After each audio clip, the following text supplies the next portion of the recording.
assalamu aleykum bandiraɓe hettiyankoɓe yeeɓiyankoɓe Yaw Pindi TV bisimilla mon e ruɓɓindu jayndeli moɗon weltare min dañata kala saaha e huccide e mon noon kadi min dañiri weltare oɗo subaka alhamisa hande koyɗon tan yo Allah waɗan en jaam goto fof salminama e inde ko noon manama e guettode serenɓe men jejjita kay laal gotol calminama juura berta juuɗe ñaga duwaw yuppo e Sénégal e aduna foof hawɗo ɓuura saw hollude en caggal jaam dumo e nder leydi meɗen Sénégal ɗum noon subaka fof ko ɓuuri tengtude e jayndeli ɗi ina enda hanki noon banggal coftal ɓalli nder leydi meɗen yiiti hen hoore muɗum saabu Sénégal yeehi final nani nder jayndeli ɗi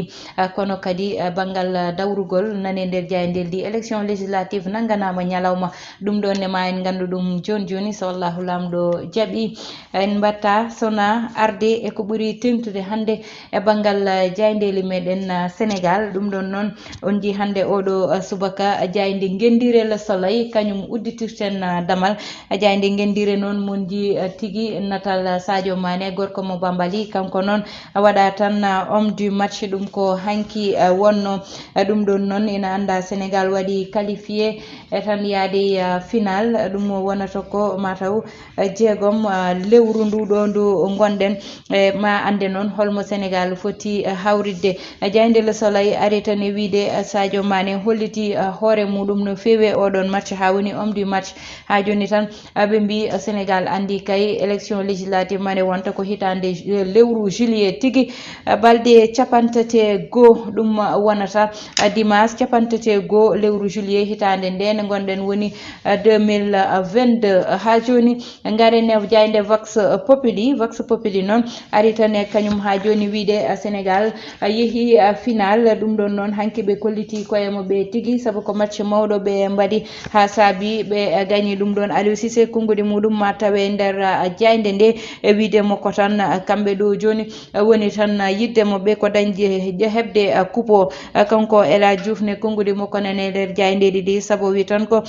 coupe o yo tette artiri adde ɗo e nder leydi meɗen Sénégal kanko noon ha joni Cheikhou Kouyaté o suuti konngudi makko kanko ne militaire mo Sénégal e wiidemo ko tan Sénégal kay oɗo saaha kamɓe woni tan ko ɓe mbaɗa feere ɓe gadda kuɓoɗo e nder leydi meɗen ta eɓe amo jogui hen yakare no fewi kanko Matar Ba jagorde joguinde banggal sport leydi meɗen o wi tan ɓe jaahi ɓe nawi ɓe Cameroun ko artirde kuuɓo te so Allah jaaɓima ɓe gaddu ɗum ha joni tan ma tawe kongude gardiɗo leydi ndi onon hucciti e tan Benno Bokk Yakar o wi ɓe yooɓe ɓeydo tinnare ɓeydade fawde koyɗe moɓe saabu goɗɗum nani yeeso moɓe ha joni tan ko woni yeeso moɓe ko ina jeeya hen élection législative hitande ujunnaje ɗiɗi e nogas e ɗiɗi dañta ko capantati goho e lewru juillet ɗo e nder leydi meɗen Sénégal toon to diwan mo Touba noon ko ngel ɗo cukalel ƴewtinda tan dañguel bal duuɓi sappo e nayyi yane cukalel dañguel duuɓi ɗiɗi jayde quotidien le quotidien e gareten kamɓe noon ɓe mbi baroɗe men de koynoni ɓuura ɓaɗade coupo ɗum noon ko ñagade Allah tan yo Allah ɗannen coupoɗo e nder leydi meɗen Sénégal ha joni kamɓe ɓe mbi tan gom woni laabi ɗiɗi Sénégal ena yaaha e final coupe d'Afrique tawa koko fawodiri ɗum saabu ne anda rawande yeehino final kono kadi hikka yeehi final ɗum ɗon noon woni ko ganduɗa ma jeeye tigui e histoire mo banggal coftal ɓalli e faade pettugol e leydi meɗen Sénégal ha joni garene e jayde las kañum ne ari tan koye banggal coftal ɓalli hollidde Sénégal naɓɓe ha joni yeehi final e coupe d'Afrique des nations ɗum noon ɓe mbi tan kanko gardiɗo leydi ndi konngudi makko ma tawe nder jayde las wiidemo coupe o walla mbiyen ko sukaɓe pooli ko weltare tigui o dañi hen saabu koko ganduɗa ma heddito e nder koye joguiɓe walla waɗoɓe coftal ɓalli kala Sénégal noon fi Burkina Faso ko tati Burkina dañi gotel Aliou Cissé noon wi oɗo saaha ko victoire tan ɓe jiiɗi woni konngudi makko e nder jayde las ha joni garen e jayde enquête jayde losko noon ari hande ko hollide tan natal baroɗe men ɗe aɓe mbaɗi mobodiral aɓe nangodiri kamɓe fo hollide tan weltare ɓe dañi hanki kono kadi weltare ɓe totti sénégalais ji ɗi fofiyete ɓe mbi hanki noon kamɓe liiɓi pucciɗi Burkina Faso ɗi baroɗe ɗe noon ina jeeya hen gardiɗoɓe Aliou Cissé woni coach o ɓe mbi tan oɗo oɗo saha kungudi makko woni ko hebde final o tigi walla hebde yete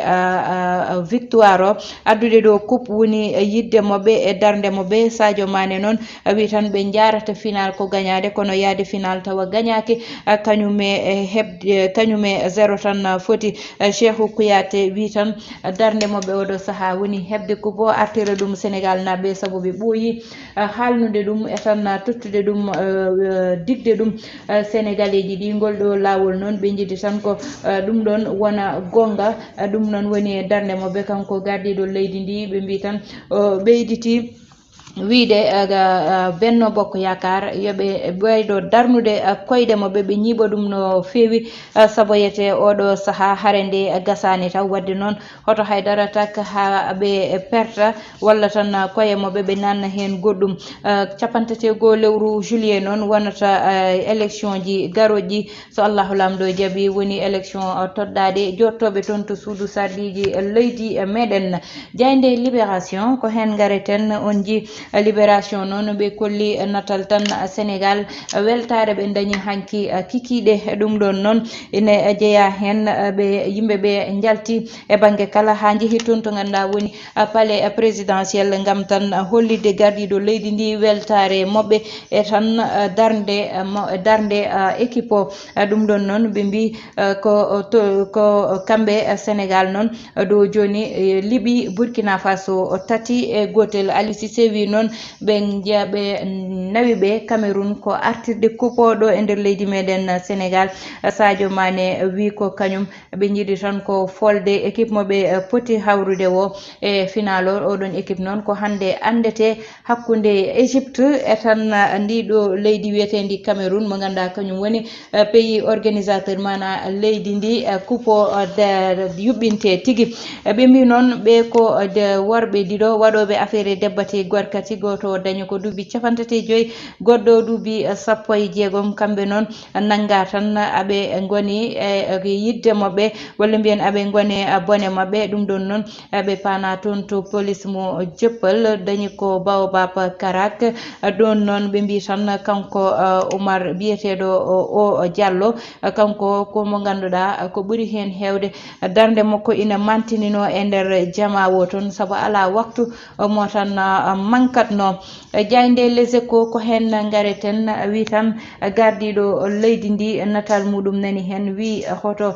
troupe waji muɗum walla wondiɓe muɗum e banggal Benno Bokk Yakar duttito walla dañ tan hakkille hotoɓe herƴin hakkillaji mabɓe kono yoɓe gandu tigui élection ji ɓe jaltiɗi ko kamɓe pooli. ɗum ɗon noon yoɓe ɓeydu darde mabɓe ɓe ɓeyda kadi tinnude pittali mabɓe. ɗum ɗon woni ko guiɗo gardiɗo leydi ndi nde o huccittuno tan e jagorde e kala mo ganduɗa ene jeeya Benno Bokk Yakar. ɗum ɗon noon ɓe mbi tan kamɓe équipe mo Sénégal fayi e final walla yeehi final. ɗum ɗon noon ma ande mo foti hawrude o hande konngudi Sadio Mané ma tawe e nder Jayde Les Échos. Aliou Cissé ha joni kañumne konngudi mum nani hen ɓe mbi tan gardiɗo leydi ndi holliti kañumne weltare muɗum faade tan e oɗo équipe e match mo ganduɗa yuɓɓinama hanki. ɗum noon ha joni ɓe garti tan e bone dañɗo toon to Baobab Karak. ɓe mbi tan ko debbati waɗoɓe banggal debbati gorkati kamɓe nanga toon yete aɓe gone ko weeli ɓe mbi noon je koye tan dow walla mbiyen koye terrasse mo jama oɗon bone ɓe mbaɗanno ɗum haaɓe pawa juuɗe. ɗum noon garene Jayde L'Observateur kañum e oɗo subaka alhamisa hande holliri tan wi ko football o addani welem tigui leydi Sénégal hanki. kanko Pape Fall noon o dari tan ko wiide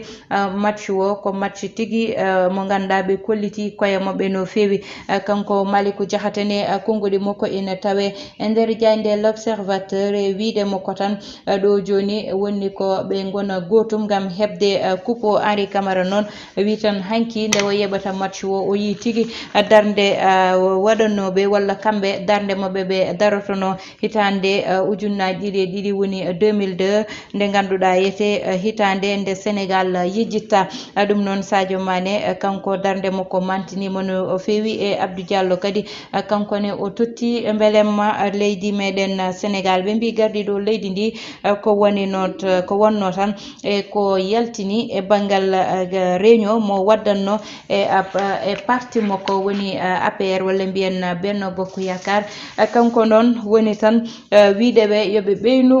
tinnude koyɗe mabɓe ɓe ɓeyda kadi liggey mabɓe saabu liggey o gasani taw ɗum ɗon noon saabi ɓe mbi tan kanko gardiɗo leydi ndi noon mawo ummitoy nder leydi meɗen ngam yaade voyage mo ganda ko semaine o watta toon yete ɗum noon ɓe garti tan e bone dañɗo toon to diwan mo Mbour oɗo ɓiɗɗo debbo noon balɗe ɗiɗi o yiyaka kono nde o yitate o yadani fittandu makko saabu ɓe tawi ko mo wara omo nanna e sachet plastique walla mbus ina haɓɓa yo Allah dandu en e bone koye Diaynde Stade uddeten damal e oɗo subaka alhamisa hande ɗum noon ko arde tan ha joni e baroɗe meɗen baroɗe leydi meɗen Sénégal ɗum noon hollidde tan kanko Sadio Mané o holliti doole makko tigi Burkina Faso ɗum ɗon ne ƴewtinda tan kamɓe baroɗe meɗen beele mabɓe ne hollite tigi e nder ndeɗo Diaynde Stade ɓe mbi tan ɗo joni aɓena jokki koyɗol mabɓe koyɗol ngol noon yataw ina gasira e artirde kuboɗo e nder leydi meɗen Sénégal ɓe mbi hande noon wonata hakkude demi final Cameroun e Égypte wonata ko hande kikiɗe o kono noon ine anda ko faye banggal leader totta ɗum tan ko Égypte ha joni saabu Sénégal kam nana parana huccidde Égypte ina wayno kañum Cameroun koko waɗa raye e liste o kono noon équipe aji gonɗe kano foof ko équipe aji mawɗi te surprise ne wawi ummade ɗo woni foof koye ɗi konngodi guddeten ko ɓurno tengtude e jayndeli meɗen e oɗo subaka hande en batta sona uddide eɓɓore wonde nde ɗon eɓɓode noon woni tan artude eko ƴewtinda ko walla mbiyen ko ganduɗa yete woni welemma Sénégal oɗo saaha ɓuuri noon ɗo joni dañde tan fayida ko nanggodirde ɓurde ngal woni coftal ɓalligal yimɓeɓe fof gona gotum mbaɗa sadake duwaw ni goto fof eno wawri foof waɗa duwawe ngal ɗon banggal ha kuuɓo arta ɗo e nder leydi meɗen Sénégal saabu noon hitande fof walla nde Sénégal dañi fof yakare ngal ɗon banggal ina heewi ƴewtidede ko yakare ɗe ganda ko noon yarata walla haqqillaji walla ɓerde bona hen ngol ɗo lawol noon yo taw ko ɓerde welemma wonata ha kuuɓo naata ɗo e nder leydi meɗen Sénégal ɗum ɗon noon match ƴewtindaɗo hanki o ko match mantiniɗo match mo ganduɗa baroɗe men nde mataw guila ɓe puɗɗi kano ha joni match moɓɓe hanki o ko match mo ganduɗa ƴewtindama darde moɓɓe walla darde ɓe daari hanki nde ne wawi wiyede c'est la première fois woni go guila kano fuɗɗi ɓe haaɓi nde ɗo haare ɓe kadi daari darde tan yidde folde wiide ko minen foti yaade final ko minen jahata final ko minen foti addude coupe ko minen gaddata coupe ɗum ɗon noon heddito tan koye mabɓe saabu ene heewi wiyede coaching o yarani ni walla Aliou Cissé anda haydara walla Aliou Cissé ni kono noon woni terrain o ko worɓe 15 kuccodira e worɓe woɗɓe kadi 11 worɓe wona ɗo 11 no wirte baroɗe 11 wonata ɗum ɗon noon tawde ko ɓeya ko worɓe ga ko worɓe tan ko ɓeya mbawi foof e football Sénégal ne wawi darade ɗum saabu hande Sénégal ko équipe mo ganduɗa wona équipe tokos wona équipe joguiɗo kadi sukaɓe ɓe ganduɗa ko sukaɓe fuɗɗotoɓe football ɗum ɗon wadde ina wawi ƴewtidede e ngal ɗon banggal e darde mabɓe kadi wiye ko équipe mawɗo saabu hande so ƴeewoɓe walla ɓe haqqillaji mumen mantini e ngal ɗon banggal fo darima ngam wiide Sénégal woni favori wonkoɓe jii e Sénégal saabu Sénégal jogui ko équipe mo ganduɗa joueur uji mum foof ko international goto fo ne waɗi club mawɗo mo ganduɗa nan toon te kala ɗo sénégalais woni hande darde muɗum koko mantini wonata ko titulaire e saaha foof ɗum ɗon noon woni ko ganduɗa koko waɗi fayida saabu arɓe ɗo ɓe foof koɓe ganduɗa e club aji mumen ko ƴewtindaɓe ko mantiniɓe te ko ɓe ganduɗa sénégalais ji e koye muɗum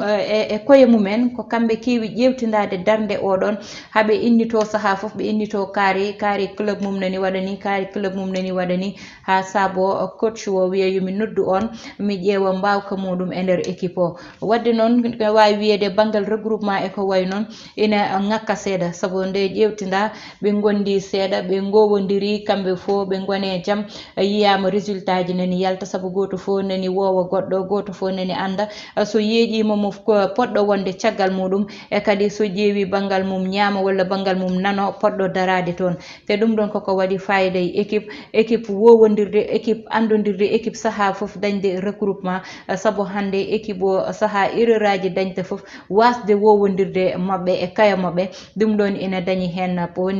dañi hen part de responsabilité wadde noon hande nde ƴeewa ɓe gondi balɗe e hôtel goto gondi balɗe entraînement ji gondi balɗe e nder terrain aɓena puɗɗo wowodirde yiyama match hanki o ha ƴeewi ɗum ma andu ko match wowodirɓe tigui woni ɗon ɗum ɗon noon ko ñagade Allah tan yo won ko ganduɗa yo faaru yo yaaru yesso yo Allah hokku en addude kupolngol ɗo lawol ɗo e nder leydi meɗen Sénégal ɗum woni duwa meɗen enen fo goto fo ko wawi hen foof e banggal muɗum yo wat ɗum ko wawi hen foof sadake banggal muɗum yo wat ɗum ko wawe darde banggal muɗum foof yo wat ɗum ha kuɓolngol ɗo lawol artado e nder leydi meɗen Sénégal yo Allah waɗan en jaam e kisal haade en uddude noon ko weltinde wona hen tan e yeeɓiyankoɓe hettiyankoɓe ne jeeya hen biyeteɗo Amadou Lam ɗum ɗon noon ko ɗon ne ndewanmi weltinde tan kawam Amadou Lam mo ganduɗa général ɗo e nder leydi meɗen Sénégal général Lam Awa Ba kañumne ina weltine no fewi ceerno Ly